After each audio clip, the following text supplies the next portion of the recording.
اور یہ بھی کہا کہ جب بھی اللہ تعالیٰ کی راہ میں کچھ خرچ کرو تو کوشش کرو کہ سب سے پہلے اپنے رشتہ داروں کو دو. ٹھیک ہے. اللہ تعالیٰ قرآن مجید میں فرما رہا ہے رشتہ داروں کو اس کا حق دو. ہمارے نبی کریم صلی اللہ علیہ وآلہ وسلم کیا فرما رہے ہیں اس سلسلے میں؟ ہمارے نبی کریم صلی اللہ علیہ وآلہ وسلم کا ارشاد ہے کہ جو شخص یہ چاہتا ہے کہ اس کو رزق میں کشادگی ہو اور اس کی عمر دراز ہو تو اسے چاہیے کہ صلہ رحمی کرے، رشتہ داروں کے ساتھ تعلق جوڑ کر رکھے. اب رشتہ داروں کے حقوق کون کون سے ہیں یہ کلیئر کرتے ہیں آپ کو. کیا ہے؟ ان سے اچھا سلوک کیا جائے، ان کی مالی مدد کی جائے، وراثت میں اگر کوئی حصہ ہے تو انہیں دیا جائے. ٹھیک ہے. ان کے دکھ مصیبت پریشانی میں شامل ہوا جائے. اگر وہ آپ کے گھر پہ آتے ہیں تو آپ اچھی طرح سے ان کی خاطر تواضع کریں. اگر ان کے گھر میں اللہ نہ کرے کسی کی وفات ہو جاتی ہے تو آپ افسوس کے لیے جائیں، خوشی پہ مبارکباد کے لیے جائیں. ٹھیک ہے. اللہ تعالیٰ نے کہا ہے کہ جو رشتہ داروں سے قطع تعلق کرتا ہے تو پھر وہ اللہ تعالیٰ کی نظر میں تو ناپسندیدہ بندہ بن جاتا ہے. اور ہم نے کوشش کرنی ہے کہ جو حقوق ہمارے رب نے ہمیں بتائے ہمارے رشتہ داروں کے ان کو اچھی طرح سے ادا کریں. اب جی سیکنڈ پہ آ رہا ہے ہمارا مہمانوں کے حقوق. مہمان اللہ تعالیٰ کی رحمت ہوتے ہیں. بڑی مزے کی آپ کو بات بتاؤں، مجھے خود بڑا اچھا لگا.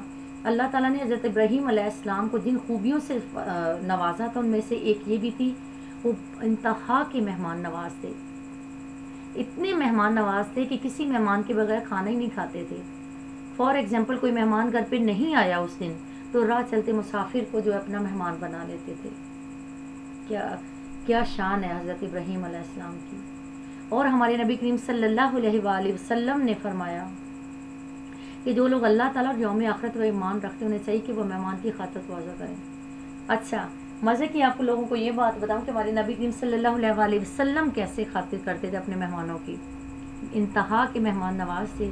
کوئی مہمان آتا تو گھر والوں پہ فوکس نہ کرتے بلکہ خود اس کی خاطر مدارت کرتے اور یقین جانے بڑے اصرار کے ساتھ کھلاتے. کبھی ایسا بھی ہوتا مہمان آ جاتا گھر میں اتنا سا کھانا ہوتا کہ جو گھر والوں کے لیے کافی ہوتا لیکن آپ وہ مہمان کی خاطر تواضع کرنے میں پیش کر دیتے. سبحان اللہ، ماشاء اللہ، قربان جائیں اس عظیم ہستی پہ.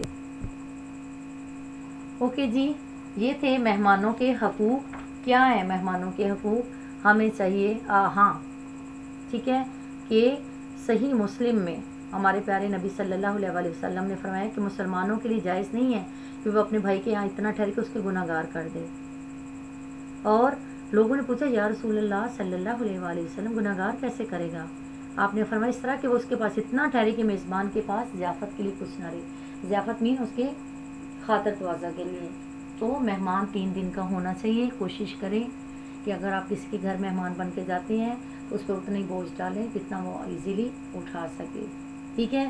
لیکن جب آپ کے گھر میں کوئی بھی مہمان آئے تو اپنے اللہ کا حکم اور اپنے نبی کریم صلی اللہ علیہ وآلہ وسلم کی سنت کو سامنے رکھتے ہوئے اپنے مہمانوں کے ساتھ اچھا سلوک کریں. انہیں اچھے طریقے سے ویلکم کریں، خوش دلی کے ساتھ. انہیں اللہ کی رحمت سمجھے، زحمت نہ سمجھیں اور بے مربتی نہ کریں بلکہ اللہ کی رضا کی خاطر ان کے ساتھ بہت اچھا سلوک کریں، کھانا کھلائیں اور ان کا ہر طریقے سے خیال رکھیں. اب آ جاتے ہیں مریضوں کے حقوق. اوکے جی، زندگی میں نیکی بدی دکھ تکلیف سب کچھ انسان کے ساتھ ساتھ چلتا ہے. جب انسان بیمار ہوتا ہے آپ کو پتہ ہے وہ کس طرح کی عجیب سی وہ پریشانی میں مبتلا ہو جاتا ہے. تو ہمیں کیا چاہیے کہ اگر ہماری فیملی میں ہمارے ریلیٹیوز ہیں، ہمارے نیبرز ہیں، کہیں بھی آس پاس ہمارا کوئی بھی انسان اگر بیمار ہے تو ہم لوگ جو ہیں وہ اس کی عیادت کے لیے جائیں. اس کے لیے میں آپ لوگوں کو بتا دوں کہ نبی کریم صلی اللہ علیہ وآلہ وسلم نے ارشاد فرمایا کہ جو بھی مسلمان کسی دوسرے مسلمان کی صبح کے وقت عیادت کرتا ہے تو شام تک 70,000 فرشتے اس کے لیے دعا کرتے ہیں. اندازہ کریں. اور اگر شام کو عیادت کرنے جاتا ہے تو بھی صبح تک 70,000 فرشتے اس کے حق میں دعا کرتے ہیں اور اس کے لیے جنت میں تر و تازہ اور پکے ہوئے پھل ہیں. اتنی زیادہ یعنی کہ اتنی زیادہ جو ہے وہ کیا ہے اس کی فضیلت ہے کسی بیمار کی عیادت کرنے کی.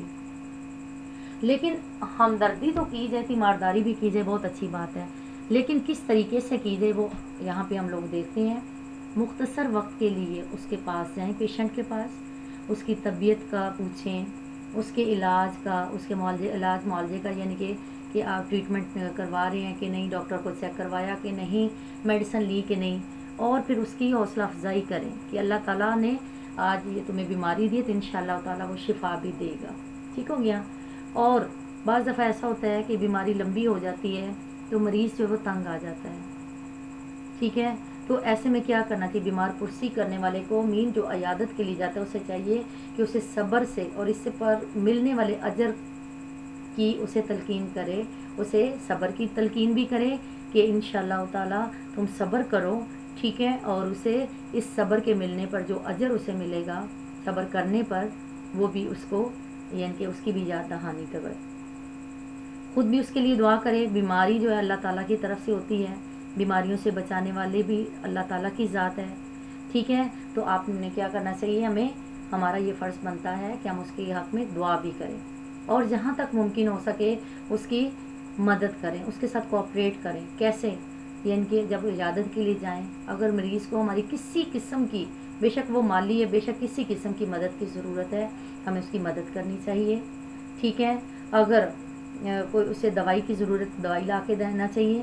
اگر اس کے گھر والوں کے لیے کوئی چیز جو ہے وہ سودا وغیرہ لا کے دینا، وہ لا کے دینا چاہیے. اور کوشش کرنی چاہیے کہ مریض کے لیے کچھ نہ کچھ لے کے جائیں، گھر سے پکوا کے لے کے جائیں، یا ویسے کوئی پھل وغیرہ.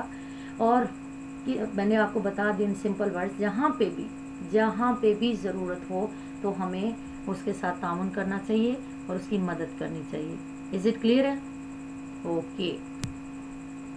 اوکے جی. یہ تینوں جو ہیں میں نے آپ کو پارٹ وائز جو بتائے، رشتہ داروں کے حقوق، مہمانوں کے اور مریضوں کے، ان تینوں کو اپنے ڈیٹیل سے پڑھنا ہے، ذہنی آزمائش کو اپنے حل کرنا ہے. اسی لیسن کے جو تینوں پارٹس میں سے میں نے املا کے الفاظ آپ لوگوں کے لیے سامنے اسکرین پر، اور پیراگراف یہ آپ اسلامک کاپی پہ لکھیے گا.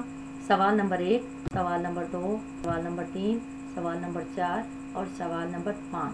یہ آپ کے شارٹ کوسچنز. لانگ آپ کے سوال نمبر 1، سوال نمبر 2 دونوں ہیں. لانگ میں کوئی چوائس نہیں، دونوں لکھنے ہیں اور دونوں ہی یاد کرنے ہیں. بہت ایزی ہیں. مجھے امید ہے کہ آپ کو کوئی مشکل نہیں ہوگی. جہاں تک شارٹ کوسچن ہے وہ آپ نے سوال نمبر 1، سوال نمبر 3، سوال نمبر 4 یاد آپ نے 5 کے 5 ہی کرنے ہیں، لیکن لکھنے آپ نے صرف 3 ہیں. ٹھیک ہو گیا؟ اوکے میرا بیٹا. اب یہاں پہ آپ لوگوں سے اجازت چاہوں گی. امید کرتی ہوں کہ آپ کو سبق اپنے دھیان سے سنا ہوگا، سمجھا ہوگا، اور ان چیزوں کو میرا بیٹا اپنی زندگی میں بھی اپلائی کیا کریں.